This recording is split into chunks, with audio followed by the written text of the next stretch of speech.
Hello everyone. So இன்னைக்கு உங்களோட challenge என்ன சரியா? ஸோ இன்னைக்கு உங்கள் ஹோம்ஒர்க் என்னன்னு சொன்னால் சரி, பட் ஹோம்ஒர்க்னு சொல்றதை விட சேலஞ்சு சொல்லிக்கலாம். ஏன்னா சேலஞ்சு சொன்னது அப்போ தான் நீ வந்து வெறியோட உட்காந்து செய்வே சரியா? ஸோ இன்னைக்கு உங்களோட சேலஞ்ச் என்ன? 2021 aspirants. ஸோ உங்களுக்கு வந்து டெஸ்ட் ஷெட்யூல் ஆல்ரெடி கொடுத்தாச்சு. ஸோ நீ டெஸ்ட்டுக்கு உட்காந்து படிக்க ஆரம்பிச்சுக்கோ, அதுக்கும் டைம் ஸ்பெண்ட் பண்ணு. டெஸ்ட்டு நேற்று நான் வந்து வீடியோ அப்லோட் பண்ணியிருந்தேன், கரெக்டாக இல்லையா? ஸோ நேற்று நான் வீடியோ அப்லோட் பண்ணியிருந்தேன், அந்த வீடியோட டிபிபி சொல்யூஷன் பார்த்துக்கோ. இதோட பார்த்தேன்னா ஆசோலேஷன் லெசன் கம்ப்ளீட் ஆயிடுச்சு. ஆசோலேஷனோட PYQ பழைய கொஸ்டின் பேப்பர் உட்காந்து சால்வ் பண்ணி பழகிக்கும். ஓகேயா? இதான் உன்னோட மெயின் ஒர்க். இதுக்கப்புறம் பார்த்தேன்னா நான் உனக்கு சொல்லியிருக்கேன் ஒரு இம்பார்ட்டன்ட் 15 to 16 இது சொல்லியிருக்கேன் கொஸ்டின்ஸு. சப்போஸ் உனக்கு அதோட வீடியோ சொல்யூஷன் வேணும் அப்படின்னா நான் சொன்ன ஆப்ல இருந்து தயவுசெய்து என்னை இதுக்கு மேலே கோவப்படுத்திடாதீங்க சரியா? நான் சொன்ன ஆப்ல இருந்து நான் ஒரு ஆப் சொல்லியிருக்கேன், அந்த ஆப்பை நம்ம ஸ்டாண்டர்டாக யூஸ் பண்ணிக்கலாம் அப்படின்னு நான் முடிவு பண்ணிட்டேன் சரியா? சப்போஸ் உனக்கு வீடியோ வேணும் அப்படின்னா நான் சொன்ன ஆப்ல இருந்து தயவுசெய்து அதுக்கப்புறமேல அங்கே வந்துட்டு சார் இந்த புக்கில் இருக்குது, அந்த புக்கில் இருக்கு, அந்த புக்கில் இருக்குன்னா நீ அந்த புக்கில் போய் பார்த்துக்கோ. அப்புறம் என்கிட்ட வந்து எதுவுமே கேட்காது சரியா? நான் சொல்றதுலேருந்து நீ கேட்டேன்னா நான் உனக்கு ஹெல்ப் பண்ணுவேன் சரியா? ஏன் அப்படின்னா திரும்பி திரும்பி நான் சொல்லிடுவேன் சரியா? எதுக்காக டாபிக் வைஸ் அனலைஸ் பண்ண சொல்றேன்னா நிறைய கொஸ்டின் நிறைய பசங்க என்ன வந்து சொல்றீங்கன்னா, நீங்க சொல்லி கொடுக்குறப்ப புரியுது, கொஸ்டின் சால்வ் ஆகுது, ஆனா அப்புறமேல் பண்ண முடியல. ஏன் மெயின் ப்ராப்ளம் என்ன அப்படின்னா அது என்ன கான்செப்ட்ல இருக்குன்னு உனக்கு தெரிய மாட்டேங்குது. அதனால தான் உன்கிட்ட என்ன படிச்சு சொல்றேன். அட்லீஸ்ட் நான் உனக்கு ஒரு கான்செப்ட் சொல்லி கொடுத்துட்டேன்னா அந்த கான்செப்ட் சொல்லி கொடுத்ததுக்கப்புறம் தயவு செய்து போயிட்டு அந்த கான்செப்ட் மட்டும் இந்த கான்செப்ட் வச்சு என்னென்ன கேள்வி கேட்குறாங்க அப்படின்னு கண்டுபிடிக்க ஆரம்பி. எப்படி கண்டுபிடிச்சாலும் ஓகே ஒன்று புரிஞ்சுக்க முடியும். ஓகே இது இந்த கான்செப்ட்ல கேட்டிருக்காங்க, அட்லீஸ்ட் உனக்கு இது எந்த கான்செப்ட்லேருந்து கேட்ட கொஸ்டின் தெரிஞ்சாதான் நீ ஓகே சால்வ் பண்ணுறதுக்காச்சும் ப்ரொசீட் பண்ணுவேன். நீ வந்து அது என்ன கான்செப்ட்னே தெரியாமல் இருக்கு சரியா? ஸோ நேற்று வந்து ஒரு பொண்ணு வந்து டவுட் கேட்டிருந்தா அது ஒன்றுமே கிடையாது. அதில் கொலிஷனையும் COME கன்சர்வேஷன் ஆஃப் மெக்கானிக்கல் இது ரெண்டுத்தையும் கம்பைன் பண்ணி ஒரு கொஸ்டின் கேட்டிருந்தாங்க. பட் ப்ராப்ளம் என்ன, அந்த பொண்ணுக்கு அதை எப்படி சால்வ் பண்ணுறதுனே தெரியல. ஏன் அப்படின்னா அது என்ன லெசன்னே அந்த பொண்ணால் ஐடென்டிஃபை பண்ணிக்க முடியல. ஸோ அதனால தான் நான் உன்ட்ட என்ன சொல்கிறேன், நீ தயவு செஞ்சு டாபிக் வைஸ் அனாலிசிஸ் பண்ணி பழகு ஓகேயா? ஸோ நான் சொன்ன ஆப்ல இருந்தால் எனக்கு வேணும் அப்படிங்கிறத நான் பர்ஃபெக்டாக சொல்லிட்டேன் சரியா? இப்போ உன்னோட ஒர்க் என்ன அப்படின்னா உனக்கு வேணும் அப்படின்னா பண்ணு, இல்லைன்னா நானும் அதை விட்டுறேன்.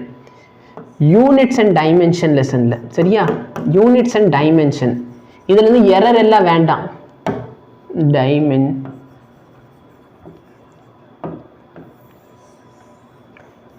எனக்கு ஒரே ஒரு பிடிஎஃப் மட்டும் இருந்தா போதும் சரியா?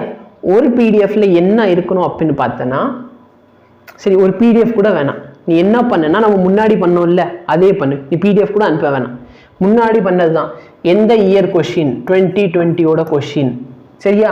அந்த நான் சொன்ன ஆப்ல தயவு செய்து திரும்பி நான் சொல்றேன் சார் இந்த புக்ல இருக்கு சார், நான் இந்த புக்ல வந்து உங்களுக்கு அனுப்புறேன் சார், நீங்க பாத்துக்கோங்க அப்படின்னு பண்ணாத. எனக்கு இதுக்கு மேலே எரிச்சல் ஆயிடுச்சு. அதுல உங்களுக்கு என்ன பிரச்சனை எனக்கு தெரியல. நீ எல்லாமே ஈஸியா வேணும் அப்போ அதிலே போட்டிருப்பாங்கல்ல, அவ்வளவு பெரிய மெத்தட்ல சால்வ் பண்ணி வச்சிருப்பாங்க, அந்த மெத்தட் நீ ஃபாலோ பண்ணிக்கோ. எனக்கு அதனால எந்த பிரச்சனையும் கிடையாது. எனக்கு என்னோட மெத்தட்ஸ்க்கு ஏற்ற மாதிரி நீங்க வந்தீங்கன்னா நான் உனக்கு ஹெல்ப் பண்ணுவேன், இல்லைன்னா மறந்துடுங்க எல்லாத்தையும்.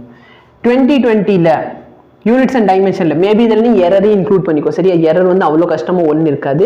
ஸோ எரரையும் நீ வேணும்னா இன்க்ளூட் பண்ணிக்கோ, இல்லைன்னா விட்டுரு. ஸோ மெயினாக பார்த்தீங்கன்னா யூனிட்ஸ் டைமென்ஷன் அனாலிசிஸ் இந்த டாபிக்ல கொஸ்டின் இருக்கு அப்படின்னு சொன்னா கொஸ்டின் நம்பர் மட்டும் மென்ஷன் பண்ணு. ஏன்னா இதுதான் டாபிக் அப்படின்னு நம்ம ஆல்ரெடி சொல்லியாச்சு, அப்போ இந்த டாபிக்ல தான் இருக்கும். ஸோ அதனால நீ டாபிக் மென்ஷன் பண்ண வேணாம், பட் கொஸ்டின் நம்பர் எந்த இயர் அதை மட்டுமாச்சும் மென்ஷன் பண்ணி எனக்கு அனுப்பி விட்டுரு சரியா?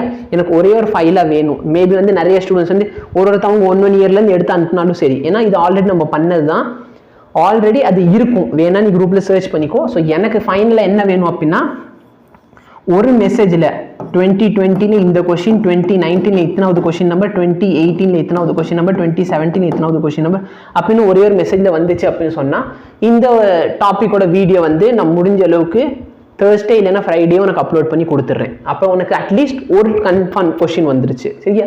ஸோ இதை நான் சொல்ல வர்றது. இல்லை நாங்கள் இதை பண்ண மாட்டோம் அப்படின்னா இதுக்கு மேலே உன் இஷ்டம் ஓகேயா? ஸோ எனக்கு இன்னைக்கு நைட்டுக்குள்ளே இது வரணும். வந்துச்சு அப்படின்னா உனக்கு வீடியோ வந்து Friday நைட்டுக்குள்ளே அப்லோட் பண்ண நான் பார்க்குறேன். நெக்ஸ்ட் பார்த்தோன்னா 2022 ஸ்டூடெண்ட்ஸ். ஸோ 2022 ஸ்டூடெண்ட்ஸ்ட்டு வந்து நான் ஏற்கனவே சொன்னதை இன்னும் ஏற்கனவே நிறைய பேர் வந்து ஸ்ட்ரக்சர் அட்டாமிக் ஸ்ட்ரக்சர் லெசனை ஆன்சர் வந்து சப்மிட் பண்ணலை, பட் நான் ஆன்சரும் அப்லோட் பண்ணிட்டேன். நீங்கள் மட்டும் உங்கள் சைட்லேருந்து இன்னும் பர்ஃபெக்டாக இல்லை, ஸோ அதை நீ அப்லோட் பண்ணிடு. அதுக்கப்புறமேல் பார்த்தனா மோஷன் இன் 2D அந்த லெசன் உன்னை பார்த்துக்க சொல்லிட்டேன். என்னோட ரிவிஷன் சீரீஸில் எல்லா வீடியோ அவைலபிளாக இருக்குது. ஸோ நீ அதை பார்த்துக்கோ. மோஷன் இன் 2D லெசன் படிச்சுக்கோ. நாளைக்கு வெனஸ்டே வந்து எனக்கு டெஸ்ட் இருக்கும் மோஷன் இன் 2D லெசன்லேருந்து. சரியா? ஸோ இது வந்து நீ மறக்காமல் படிச்சுக்கோ. இதுதான் உன்னோட ஹோம்ஒர்க். 2023 ஆஸ்பிரண்ட்ஸோட ஹோம்ஒர்க் என்ன அப்படின்னா, உங்களுக்கு வந்து கார்பனேட்ஸ் காம்பவுண்ட் படிக்க சொல்லியிருந்தேன். நீங்கள் படிச்சிருப்பீங்க அப்படின்னு நினைக்கிறேன். ஸோ இன்னைக்கு பார்த்தீங்க அப்படின்னா உங்களுக்கு வந்து ஃபிசிக்கல் வேர்ல்டு லெசனோட வீடியோ வரும். சரியா? ஃபிசிக்கல் வேர்ல்டு லெசனோட ஒரு வீடியோ வந்துடும். அந்த வீடியோவை நீ வந்து தயவுசெய்து பாரு. பார்த்ததுக்கப்புறம் ஏதாவது டவுட் இருக்குது அப்படின்னா இந்த டவுட் என்கிட்ட கேட்கலாம். அப்படி இல்லைன்னா இந்த இதுக்கு ஏற்ற மாதிரி பழைய கொஷின், ஸோ கொஷின் அப்புறம் ஒன்றுமே இருக்காது. பட் அட்லீஸ்ட் நீ இதை புக்கில் திரும்பி ரீட் பண்ணு. நான் டீச் பண்ணதுக்கப்புறம் என்ன பண்ணு, புக்கில் ஒரு தடவை ரீட் பண்ணிக்கோ. ஸோ இதான் உங்களோட ஹோம்ஒர்க். ஓகேயா? ஸோ தயவுசெய்து இந்த விஷயத்தில் மட்டும் நீங்கள் ரொம்ப டென்ஷன் ஏற்றுறீங்க. நான் ஒரு டாபிக் வைஸ் அனலைஸ் பண்ண சொல்லியிருக்கேன். தயவுசெய்து டாபிக் வைஸ் அனலைஸ் பண்ணு. தேவையில்லாமல் இந்த புக்கில் இருக்குது அந்த புக்கில் இருக்குது. அப்போ நானும் என்ன சொல்லுவேன், அந்த புக்கில் நீ போய் பார்த்துக்கோ. எதுக்கு என்கிட்ட வர? சரியா? ஸோ நான் என்ன சொல்கிறேன்னு அது கேட்டால் தான் நான் உனக்கு ஹெல்ப் பண்ணுவேன். நீ உன் இஷ்டத்துக்கு இருந்தேன்னா நீ உன் இஷ்டத்துக்கே இருந்துக்கோ. நானும் ஒன்றும் பண்ண முடியாது. சரியா? ஸோ தயவுசெய்து இதில் கோவப்படாத. எனக்கு ஃபைனலாக ஒரே ஒரு மெசேஜ். 10 பேர் வந்து ஒரு வருஷத்தோட கொஸ்டின் பேப்பர் அனலைஸ் பண்ணாலும் ஃபைனலாக எனக்கு ஒரு மெசேஜ் மட்டும் யாராச்சும் அனுப்பி விட்ருங்க. இதுதான் சார் ஒரு மெசேஜ். இந்த மெசேஜில் இந்தந்த வருஷம் இந்தந்த கொஸ்டின் இருக்குது. ஸோ இன்றைக்கி நைட்குள்ளே எனக்கு இது வந்துருச்சு அப்படின்னு சொன்னால் உனக்கு வந்து இந்த வீடியோ வந்துடும் with all tips and tricks. சரியா? ஸோ இவ்வளோ தான் நான் சொல்ல வந்தது. தயவுசெய்து இதை பார்த்துக்கோ. தேங்க்யூ.